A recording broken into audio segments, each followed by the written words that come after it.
a self-proclaimed Republican, has claimed that even Republicans should admire Queen Elizabeth II for her years of service, as the nation mourns the late monarch. On the day of the Queen's death, Tom Slater, who is the editor of Spiked magazine, published an article titled "R.I.P. Queen Elizabeth II" to pay his respects to the monarch. In his piece, Slater notes that the magazine is a proudly Republican publication. However, he stressed that the priority is to offer condolences to the royal family and reflect on what the Queen's death means. The editor suggests that the monarch had been a modernizer, for example by allowing her coronation to be televised, although she resisted the narcissistic trends of our times. He noted, but she would later rebel, to those who exhorted the royals to open up, to let it all hang out, to discuss their struggles and vulnerabilities, as the younger royals are so keen on doing. The editor praised the late monarch, adding, "You needn't be a monarchist to believe in the importance of service, stoicism and nationhood, to believe that history is there to be learnt from and built upon, rather than rewritten and cleansed." And he concluded, "Even for us Republicans, there is much to admire in her long and stoical reign."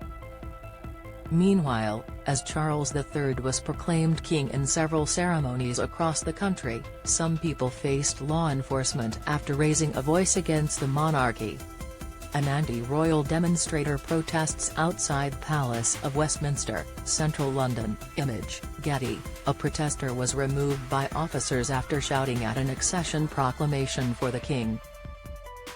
Simon Hill, 45, was at a formal public reading of the proclamation of the accession for Charles in Carfax, Oxford.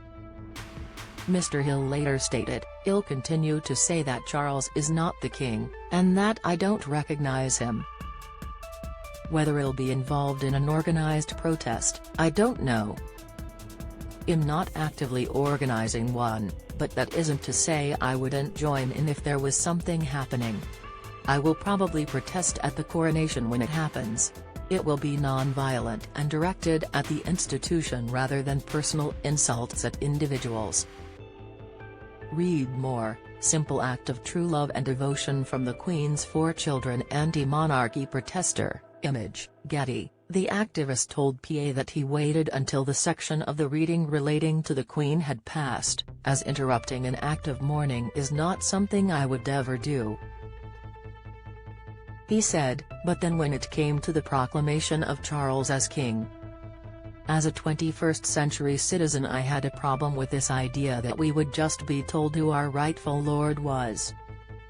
So at that point, I called out who elected him. A couple of people told me to shut up, which was fair enough, and I responded that I thought a head of state was being imposed without consent. I didn't say anything offensive to them personally or offensive to Charles or any other member of his family. I think some people ignored me, some people sort of glanced at me, nobody was distressed by it, and actually, I think most people could cope with hearing somebody express an opinion they disagree with. Trending. I think that's very different to hate speech. Stirring up hatred against somebody or encouraging violence is obviously abhorrent, but being able to hear an opinion we disagree with should be the norm in a democratic society. I find it hard to believe that anyone felt actually distressed by hearing my comment.